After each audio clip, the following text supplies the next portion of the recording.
Good evening and welcome to Northbeat. I'm Lainey Lambrink. A former Iqaluit city councillor says he was prevented from running in Monday's election. Noah Papatsi is legally blind. He says Elections Nunavut gave him inaccessible documents and incorrect dates. The CBC's Alicia Tunu has more. The nominations are open this upcoming Monday, September 18th and close on Friday, November 22nd at 2 p.m. This is what Noah Papatsi hears when he opens his email. It's a program that essentially reads out the words on the screen. But not every document can be read by the program unless they're in an accessible format. He says documents sent to him by Elections Nunavut could not be read. I asked for a document. I was sent a document which is inaccessible, unreadable to my computer. I used JAWS system, which is a talking computer that makes sure I read documents that is there. Papatsi also says the returning office in Iqaluit gave him the wrong date, telling him the deadline closed on November 22nd, when in fact nominations closed on September 22nd. I trusted the system, even the electoral officer, but things occurred. I didn't get the document. I didn't get it. I got the wrong date. It also points to a larger problem with accessibility in Nunavut, something Papatsi says needs to be considered in every office in the territory. In a bigger field where people work in a bigger environment, where they work in the city or government or federal government, people need to understand accessible information to promote and educate inclusion. Papatsi says he did complain to Elections Nunavut but was told nothing could be done. Chief Electoral Officer Dustin Fredlin said he couldn't speak to individual complaints, but that all complaints will be addressed in an election report. Emma Tranter, CBC News, Iqaluit. The new mayor-elect in Pungner 2 is following in her great-grandfather's footsteps. At 29 years old, Lynn Mike is the first woman to ever be elected as mayor in Pungner 2. Her great-grandfather, Peter Lucy Kapik, was the very first mayor of the community back in 1973. One of the key issues she will be advocating for is getting a dedicated preschool building. I know we'll have to work and consult together, and I'm thankful I was elected. Mike was sworn in Pungner 2 last night. The McKenzie Valley Highway is one small step closer to becoming a reality. The territorial government recently submitted its developer's assessment report for the project. The proposed highway would be 280 kilometers long, connecting Wrigley and Norman Wells by way of Toledo. Francis Tessier-Burns has more.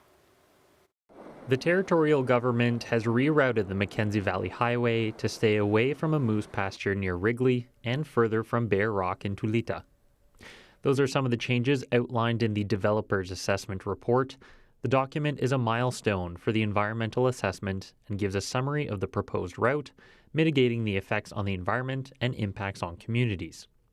The environmental assessment has been on pause for years as the territory worked its way through studies, engagement with communities, and the pandemic. For 50 years, successive territorial governments have been talking about a highway connecting the NWT's southern border to the shores of the Arctic Ocean. The idea is a road would reduce the cost of living, but the latest iteration of the project is much shorter than when first proposed. It will largely follow the existing winter road between Wrigley and Norman Wells and take about 10 years to build. But first, it has to go through the rest of the environmental assessment process, which will take at least another year and a half. The territory is still looking for funding for the project, which is estimated to cost hundreds of millions of dollars. Best case scenario, 281 kilometers of permanent highway would be built by 2037. Francis Tessier-Burns, CBC News, Yellowknife. A new landlord subsidy program is causing some controversy in the Yukon. As Rafsan Farouk-Jugol explains, many are skeptical the program will keep private landlords in the market.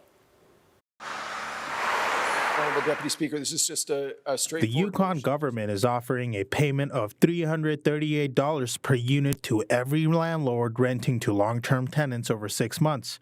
Up to 3,000 units are eligible. The government says this is a bid to keep landlords from exiting the rental market. However, some community stakeholders don't buy it. Are landlords leaving the rental market in droves? I'm not seeing that. I mean, we know that there's landlords in town that have hundreds and hundreds of units, and we're not just talking about mom and pop landlords. Currently, there are no limits to the number of times a landlord can apply. The Yukon Residential Landlord Association advocates for the interests of landlords in the Yukon. They're pleased with the current policy and they want to see expanded private property protections for landlords moving forward. There's a lot of back and forth that needs to take place, and hopefully we can get this so that we can kind of put this behind us and the private sector can move forward in providing housing into the Yukon with certainty. I'm a firm believer in continuing to bring everybody back to the table, because it doesn't need to be in us, either landlords get their needs met or tenants get their needs met. We need policy solutions, resources to be distributed equitably across. A sentiment echoed by the Yukon Anti-Poverty Coalition. They say the current market-based solution with private landlords are a part of the solution to the housing supply, but the government needs to do more. Maybe social housing or more publicly based housing, absolutely we need more of it. We're also in a housing crisis. We need more of everything. According to the Yukon Bureau of Statistics, increasing debt servicing costs in the housing sector is translating to an increased cost for landlords, higher mortgage rates. Now, as landlords raise rents to protect their profit margins because their baseline costs are going higher, this is translating to higher rental inflation. Mortgage is bigger and percentage of home ownership is higher. So those two factors, right. So they're servicing their mortgage at a higher volume. Both Kate Meacham and Christina Craig highlight that housing costs have been a major concern for residents even before the high inflationary environment. They say if the private market cannot deliver, the government needs to look at all the policy toolboxes to make sure affordability is maintained to renters and the most vulnerable in society. Rafsan Farag-Jugo, CBC News, Whitehorse. Next up, a story about snow and where to dump it. A Whitehorse business owner says the city's plan for dumping snow threatens the purity of the water in his spring. Yukon Spring bottles water at Whitehorse's northern edge. The city has plans to dump snow from the Whistle Bend neighborhood uphill from that. Mary Beth Dean has more. Paul Sheridan says that in the 1980s, there was talk on the news about water shortages, but his property in Whitehorse had too much water. And in 1988, he sent some of that water to be tested at a lab in British Columbia. And the guy phoned us back about a week later, or phoned my partner Dale back about a week later, and said it was the best water he tested in Western Canada. Yahoo! Birth of Yukon Spring, 1st of May 1988. Sheridan says over the years, he's worked to preserve the quality of that water. When Ernie Barassa was the mayor, I was concerned about them dumping the Crestview road scrapings up in Greenland, and I phoned him and he agreed with me, and he shut the overnight. Sheridan says he's worried about the city's latest plans to reopen the Greenland snow dump and has let the city know. I'm hoping that they'll listen to my suggestion and not dump up there. It's financially more respectful to dump at the old dump. It doesn't matter where they dump it, it's going to end up in the river anyway. Mayor Laura Cabot says ideally there would be a snow dump in Whistle Bend. Whistle Bend, as originally planned, did not have a snow dump in it, but now it is going to end up being a larger neighborhood than we had anticipated. And I think in retrospect, it looks like we probably could use a snow dump facility there. But for now, dumping snow at Greenland is the best option. That snow dump has been there for quite some time, and we're very careful. We monitor what goes into the snow dump. Cabot says at some point in the future, the city could work with the government to find a new location. Mary Beth Dean, CBC News, Whitehorse. Yellowknife students want to have more contact with candidates in the upcoming territorial election. They might not get a vote this time around, but they still want to share their concerns with those vying to lead in the NWT. Taylor Holmes has the story.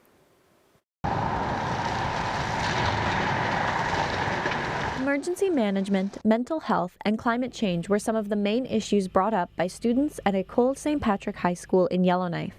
Isha Jha is a grade 12 student. She says that the issues that matter to youth often overlap with the ones of the adults. One concern for her is ensuring the territory is better equipped to handle emergencies and disasters in the future. Right now, it's probably having proper emergency response plans in place before the emergency happens. I think it was really rushed, and a lot of people and a lot of my friends and family, they felt very, very stressed. And I want to see a government that has plans prior to the emergency. Jha says that she heard contradicting messages from ministers leading up to the evacuation of Yellowknife, and that she wants MLAs to be more transparent about emergency situations. But several students say that their voices aren't sought out by candidates. Asfa Arshad is another grade 12 student from École St. Patrick. As a youth, I don't think it's too great. Like I see like MLAs going around with adults and trying to figure out what they need, but not much people come into high schools and like try to ask the youth what they want. The students who spoke to CBC say they would like to see candidates come to their high schools, not to campaign, but to listen to the concerns of their younger constituents. Taylor Holmes, CBC, Yellowknife.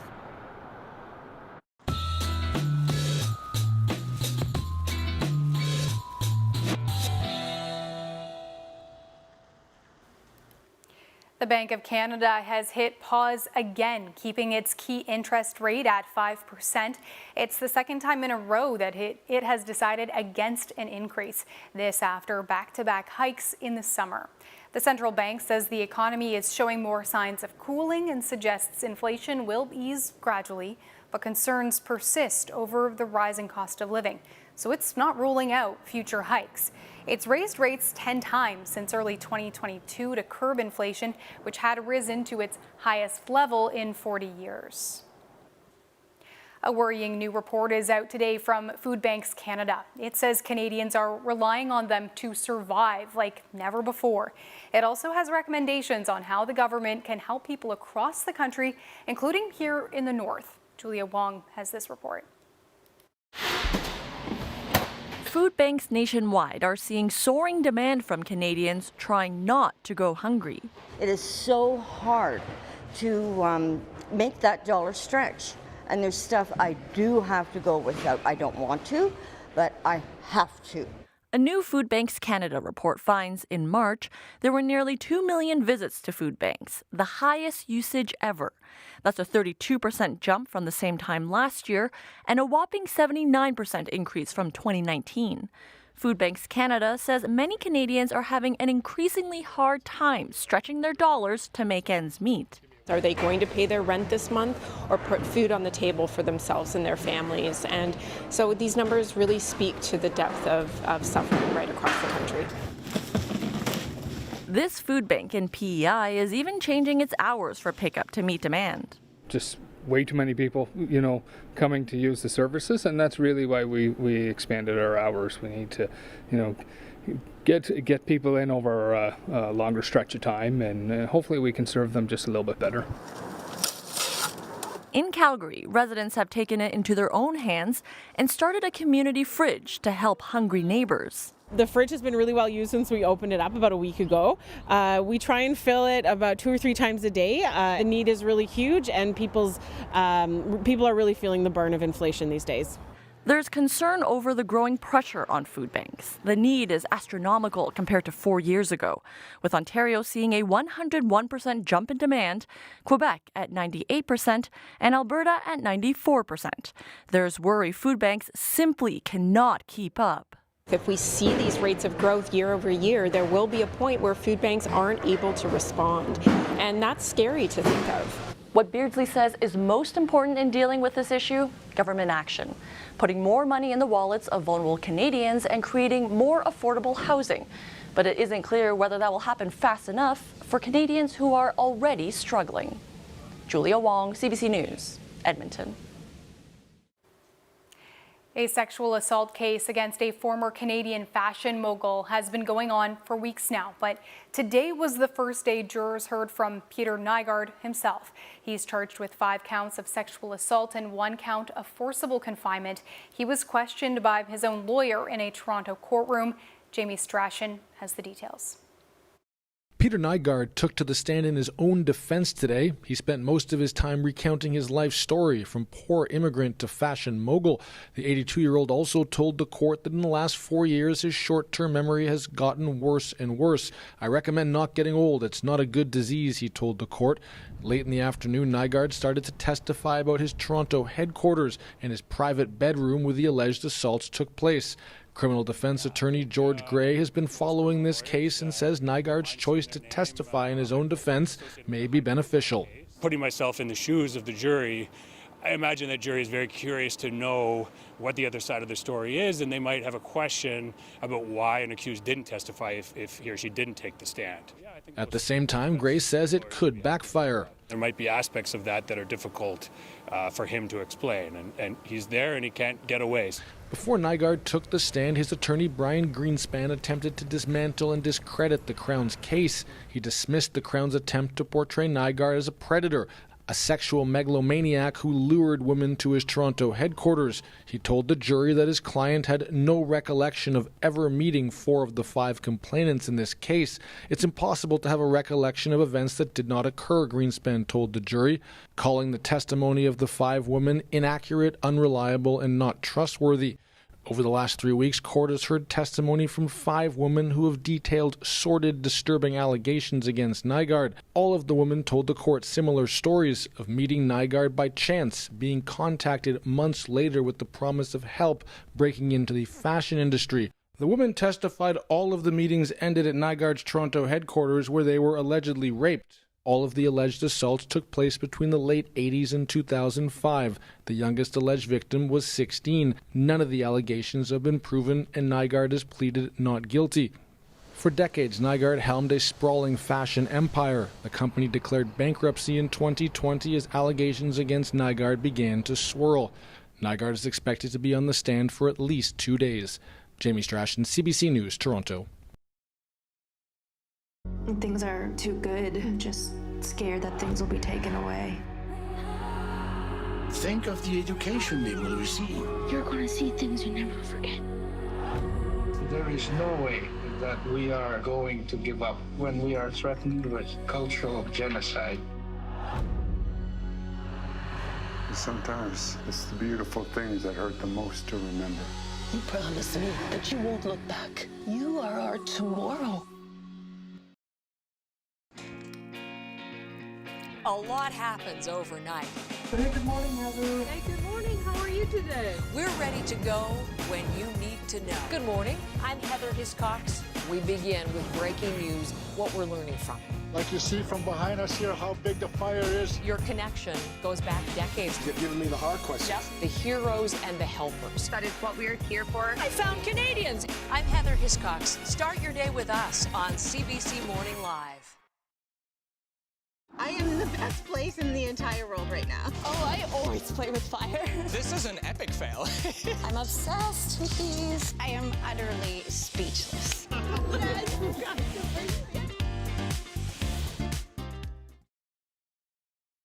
Do you know what destiny means? There is no power greater than that of the people. I will not run away.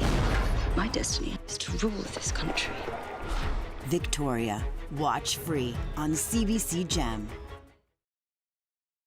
Every week, the issues that matter to Canadians. These are acts of desperation. Connecting politics to people. Some people have lost everything. Join me for Rosemary Barton Live.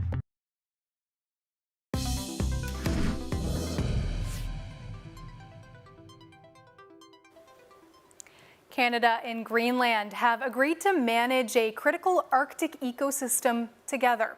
The Northwater Polynya is an area of open water surrounded by sea ice that doesn't freeze. It's known as the Savachwak in Inuktitut. It's one of the most biologically productive regions in the Arctic Circle, and it ultimately sustains narwhal, beluga, walrus, and polar bears. But it's threatened by human activity and climate change.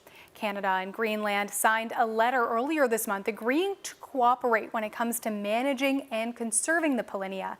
The Qikiqtani Inuit Association was there as a witness. And it is our people in Baffin Island that will be impacted by any conservation area. It's very important that we are part of the negotiations and also part of the people that makes decisions on behalf of our people. The letter means that a joint steering committee is going to be created for the Polynya. It'll have Inuit representation on both sides.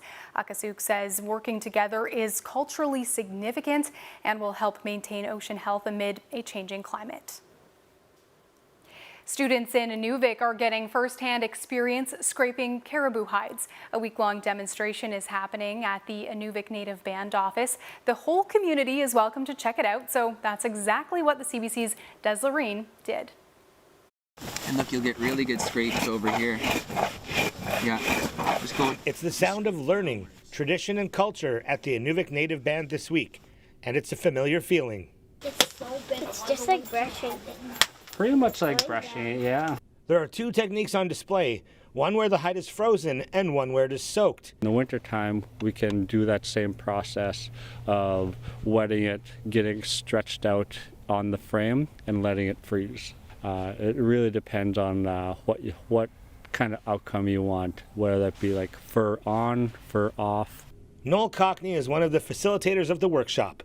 He says the hides can be used for a wide range of traditional items. What I'm trying to do here is just compile a bunch of the rawhide to either get to that stage of drum making or the same stage but just different process to actually tan it into that leather. Peter Greenland is helping out this week. He says staying in touch with his culture keeps his mental health strong. It's a very unique place, and we have a lot of beauty, but then also a lot of unique struggles and challenges, and I think this programming better equips young people to be able to face those challenges and to enjoy those beautiful parts of northern living. Anybody in the community is invited to come try it out for themselves. The demonstrations are daily from 10 a.m. to 6 p.m. Des Lorraine, CBC News, Inuvik. There is a new trappers exhibit up and running in the Yukon. The Hagatahakustii are trapping our way of life as a multimedia exhibit in Carcross. It showcases the story of trapping in the Southern Lakes. Take a look. Today is the opening of a much waited for exhibition. The exhibition is called Hagatahakustii, which means our trapping, our way of life. And it's a celebration. Hopefully it's educational, and hopefully it's very inspiring. So I guess the first thing you see when you come into the exhibition is a big, beautiful cargo sled that was made by a local, Corey Giordano. And in front of that is a pair of snowshoes which go back all 70 or 80 years. And they were made for Art Johns. And this here is a eagle feather snare. Now, I was really intrigued because I couldn't see an eagle feather on that snare for the life of me. But he explained to me that the little loop that actually makes the snare, that snares the gopher, is made out of the shaft of an eagle feather. So they took the shaft of the eagle feather, peeled a tiny bit off, and made this super strong bit of sinew for catching that gopher. This is a replica of a beaver pole snare that was made by artist Keith Wolf Smart. So this is the ice. Right. So he digs a hole in the ice, puts a hole in the ice with his auger, and then he puts the stick in, gets it really solid to the bottom, and then he's put these 6 snares around, because the beavers will swim around. They'll swim around. And what he's told me, Keith is a trapper as well, is that they store food in their lodges until a certain time of year, and then they don't have a lot. So he's put down here as bait these pieces of poplar, and he's just cut little niches out of them so that they smell like fresh poplar. So that's going to bring the beaver in. I hope that people will be have their minds opened and challenge themselves. Could you live like this? Could you do this if you didn't have all the stuff you have now? Could you even do this? And that's kind of what I'd like them to take away. And that's Northbeat for tonight. For news anytime, head to cbc.ca/north. Thanks for watching. I'm Leanie Lambrink. We're going to leave you with a look at your weather forecast. Have a good night.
Driving impaired destroys lives. A message from Mad Canada. Keeping secrets, are you? No, sir. Just like any man. Starting new. On the run. Whatever you're gonna do, you need to do it now. Hang on, guys. I'm sure you'll get some action. Promise? Putting on that apron brings me to tears. Hey! This is an epic fail. Where are the pecans? I don't see the pecans. The stones. The beetles. I did a test. What? We were failed by history. Look where we are under that legacy. It's really important that we own our stories. Treaty in Cree is Naskomitoin, an oral agreement. And our agreements were always spoken. For George Spence, the core of treaty was Wichihioin, to help one another. And so we, the commissioners... He was there for the making of Treaty 9, where the Cree were told... We will honor this agreement together, for as long as the sun shines and the waters flow. The Cree made their mark because they were assured that the land would be shared, and they would always be able to harvest what they needed.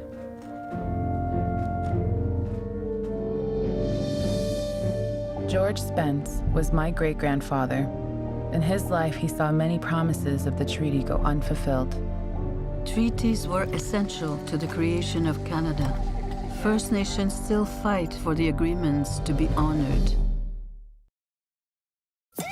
Just remain calm. Grab the head. You grab the head. Have you ever dealt with something like this before? No. It's on me now. Animal Control. Watch all episodes now. I was homeschooled as a child. You can only be as smart as your mom. That's it. Gross. Okay, cool. I love it.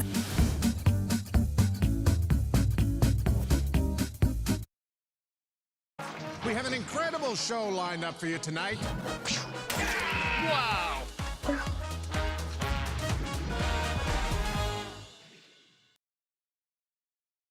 Get the news you need without restrictions. Download the free CBC News app